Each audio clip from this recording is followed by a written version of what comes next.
Assalamualaikum warahmatullahi wabarakatuh. Apa kabar anak-anak semuanya? Alhamdulillah, luar biasa. Bersemangat. Allahu Akbar. Baik anak-anak, terlebih dahulu mari sama-sama kita berdoa sebelum belajar. Bismillahirrahmanirrahim. Rabbi zidni ilma warzuqni fahma. Rabbi israh li sadri wa yassir li amri wahlul 'uqdatam min lisani yafqahu qawli. Amin ya rabbal alamin. Anak-anak sekalian, kita masuk pada tema 5 subtema 2. Terlebih dahulu Ustaz akan membacakan KD pada 3 muatan pembelajaran ini ya. Yang pertama adalah bahasa Indonesia. KD yang pertama 3.5, mencermati puisi anak dalam bahasa Indonesia atau bahasa daerah melalui teks tulis dan lisan. KD yang kedua 3.6, mencermati ungkapan permintaan maaf dan tolong menolong melalui teks tentang budaya santun sebagai gambaran sikap hidup rukun dalam kemajmukan masyarakat Indonesia. Kemudian KD yang ada pada matematika 3.6, menjelaskan dan menentukan panjang termasuk jarak, berat dan waktu dalam satuan baku yang berkaitan dengan kehidupan sehari-hari. Yang terakhir, KD pada PPKN 3.1, mengidentifikasi hubungan antara simbol dan sila-sila Pancasila dalam lambang negara Garuda Pancasila. Baik anak-anak sekalian, untuk tema 5 subtema 2 ini yaitu pengalamanku di sekolah. Di sini kalian bisa menceritakan pengalaman apa yang paling kamu ingat di sekolah. Namun sayangnya anak-anak kita pembelajarannya tidak di sekolah ya. Tapi karena kondisi COVID ini terpaksa kita harus PJJ, pembelajaran jarak jauh. Ini sedih banget ya. Tapi gak apa-apa, itu tidak menyuruti semangat kita untuk menceritakan pengalaman belajar sekolah kita walaupun PJJ ya. Kalian bisa menceritakan kepada ayah dan bunda, adik atau kakak kalian, atau sahabat-sahabat terdekat kalian di rumah. Baik anak-anak, kita masuk pada bahasa Indonesia. Pada pembahasan kali ini yaitu ungkapan permintaan tolong. Ungkapan permintaan tolong diucapkan saat kamu memerlukan bantuan orang lain. Saat meminta tolong, hendaknya kamu harus mengatakan dengan santun ya anak-anak ya. Tujuannya apa sih? Tujuannya agar orang yang dimintai tolong mau membantu kita dengan senang hati tentunya ya. Oleh sebab itu, gunakanlah kata tolong pada kalimatmu. Nah, perhatikan contoh berikut anak-anak. Lani, ibu guru memintaku mengambil buku. Tolong temani aku ya Komang. Lalu Komang menjawab, baiklah, aku akan menemanimu ke ruang guru. Nah, itu adalah salah satu contoh kalimat tolong yang diucapkan oleh Lani kepada Komang. Baik anak-anak, masih membaca. Di sini ada percakapan antara Nina dan Deli. Deli, maukah kamu menolongku? Tolong bantu aku membawa vas bunga ini ya. Jawab Nina. Jawab Deli, tentu Nina. Sini aku bantu bawakan. Kata Nina. Terima kasih Deli.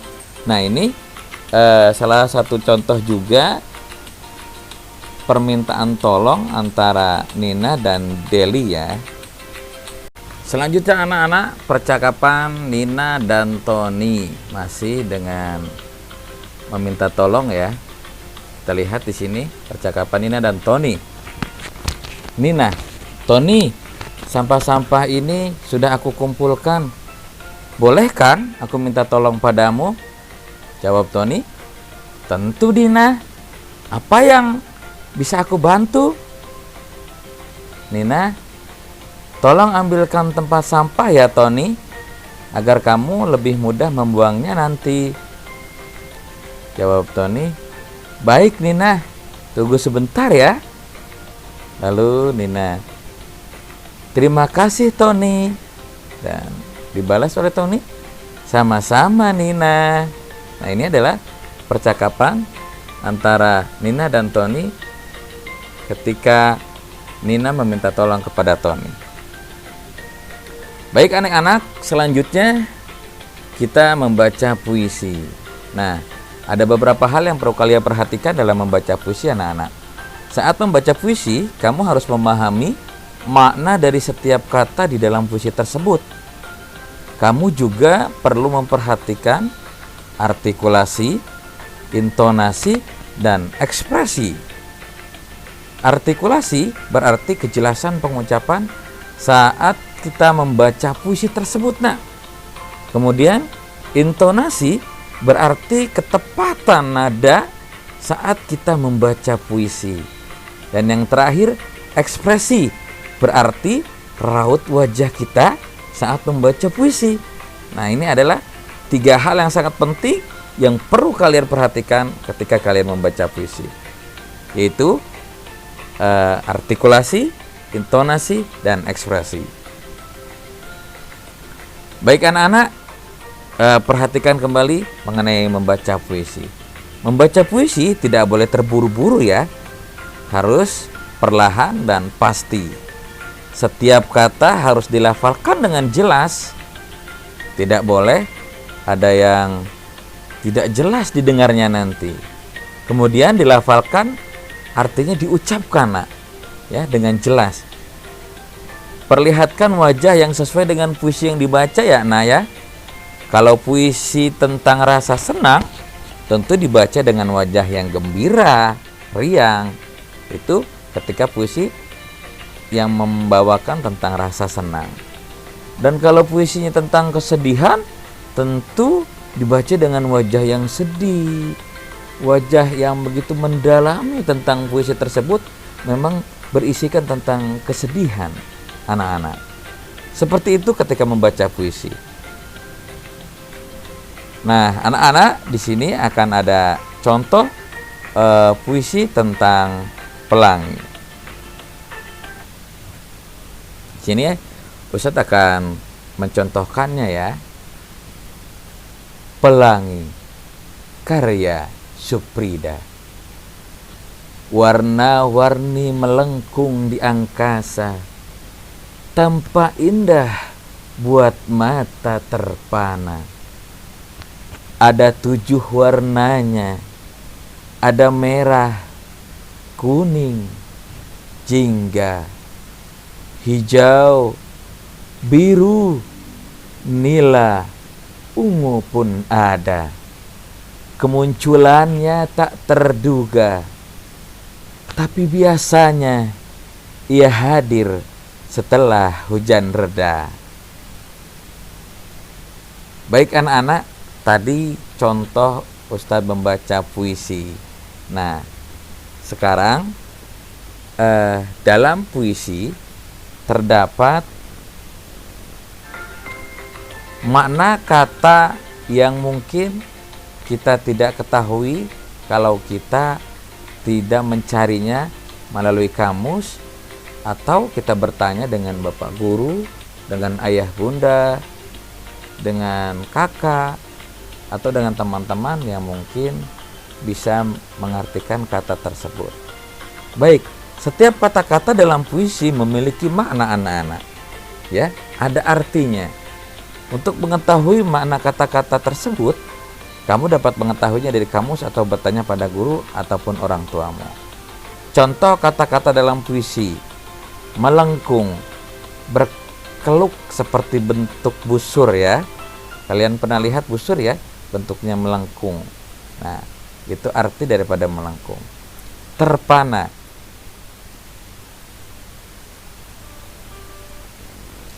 terpana artinya terpukau. Angkasa, lapisan udara yang melingkupi bumi.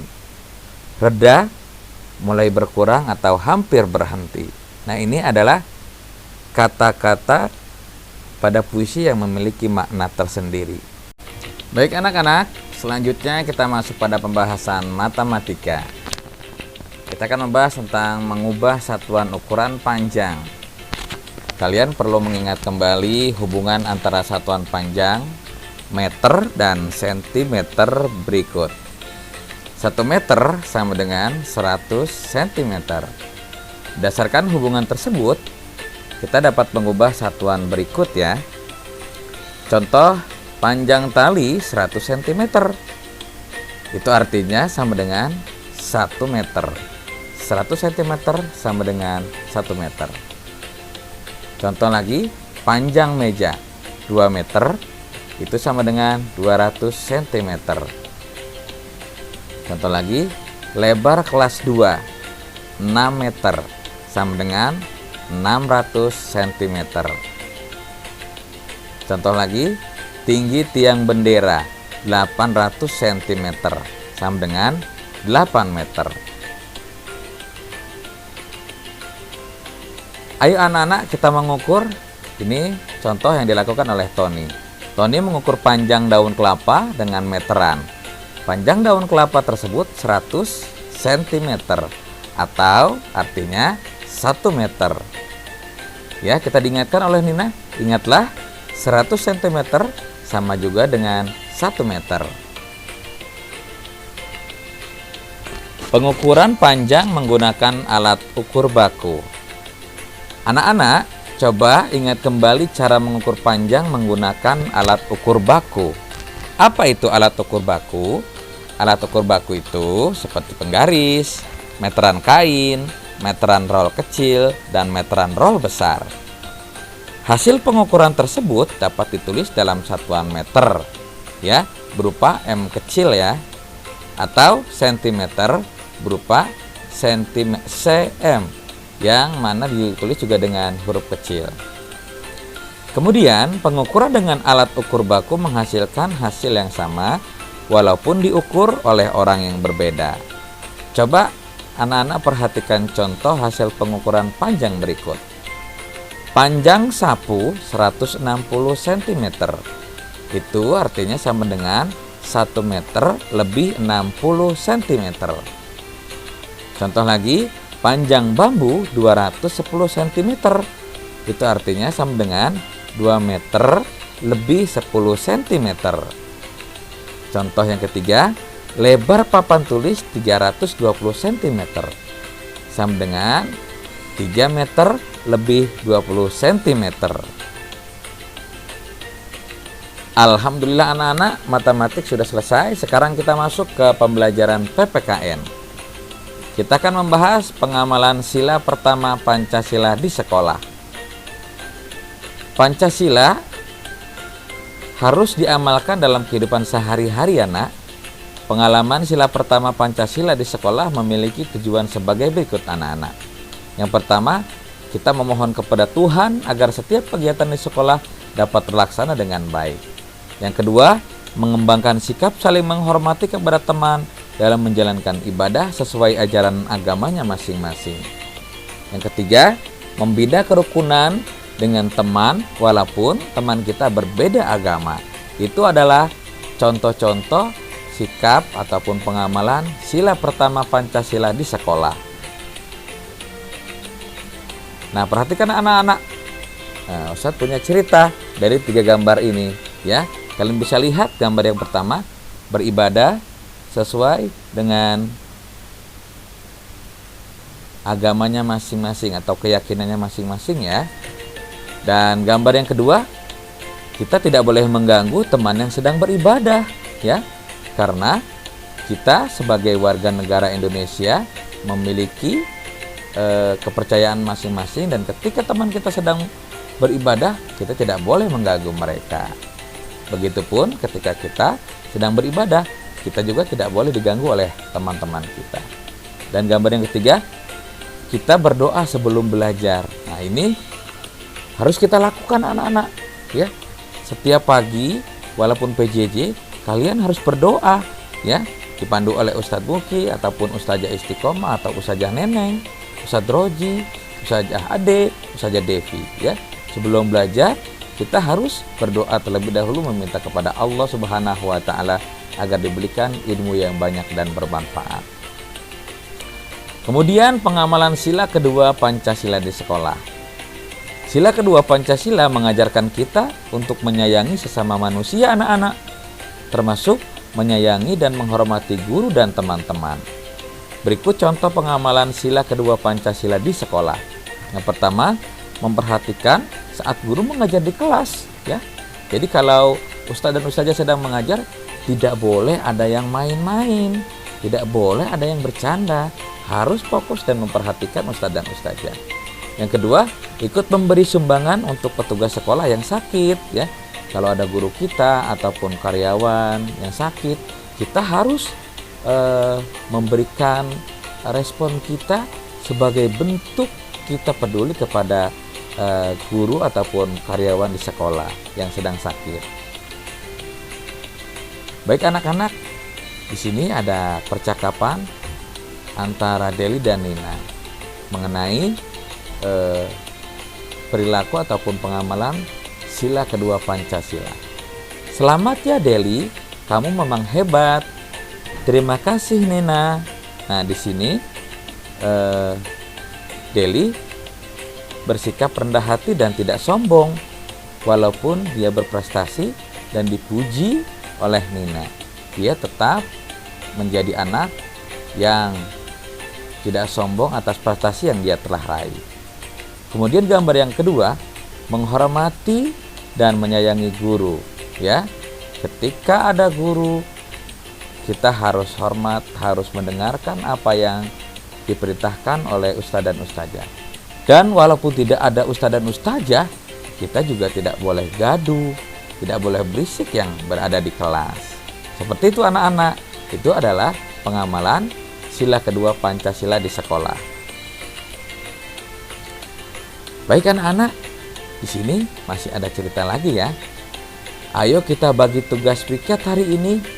Nah, ini merupakan bersikap adil kepada sesama teman-teman di sekolah. Ya. Tentu saja teman-teman bisa melakukan hal ini ketika di sekolah ataupun di rumah. Nah, insya Allah kalian bisa melakukan dan mengamalkan sila kedua Pancasila baik di rumah ataupun di sekolah. Baik anak-anak, selanjutnya pengamalan sila ketiga Pancasila di sekolah. Sila ketiga Pancasila menjelaskan bahwa bangsa Indonesia adalah bangsa yang bersatu. Perbedaan yang ada tidak menjadi penghalang bagi masyarakat Indonesia untuk bersatu. Sila ketiga juga mengajarkan kita untuk mencintai tanah air Indonesia.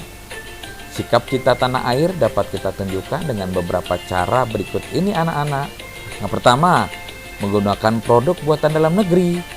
Yang kedua, mengikuti upacara bendera dengan tertib, tidak berbuat gaduh ketika upacara ya. Yang ketiga, mempelajari budaya daerah lain yang ada di Indonesia.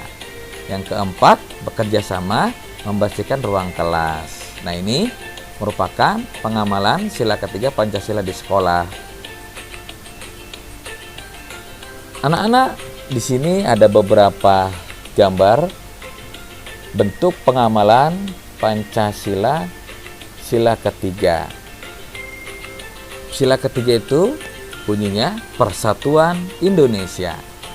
Nah, di sini ada contoh lain pengamalan sila ketiga Pancasila. Kita lihat sebagai berikut anak-anak. Yang pertama, bermain dengan semua teman, ya. Kita tidak boleh membeda-bedakan teman. Semua teman sama dan kita harus bermain dengan semua teman-teman. Tidak boleh pilih-pilih teman. Gambar yang kedua, bekerja sama tanpa membedakan, ya. Kita harus bekerja sama menuntaskan, menyelesaikan pekerjaan. Semakin kita bekerja sama dengan teman-teman dalam bekerja ataupun menyelesaikan tugas, maka tugas tersebut akan terasa ringan walaupun berat karena dikerjakan bersama-sama. Dan yang gambar yang ketiga, membantu teman tanpa membedakan orang tersebut, tanpa membedakan siapa yang akan kita bantu, ya. Siapapun dia, teman kita, sahabat kita, teman baik kita, atau teman yang baru kita kenal, harus kita bantu ketika mereka membutuhkan. Alhamdulillah, pembelajaran kita hari ini telah selesai anak-anak. Mari kita tutup dengan membaca doa kafaratul majlis. Subhanaka Allahumma wa bihamdika asyhadu an la ilaha illa anta astaghfiruka wa atubu ilaik.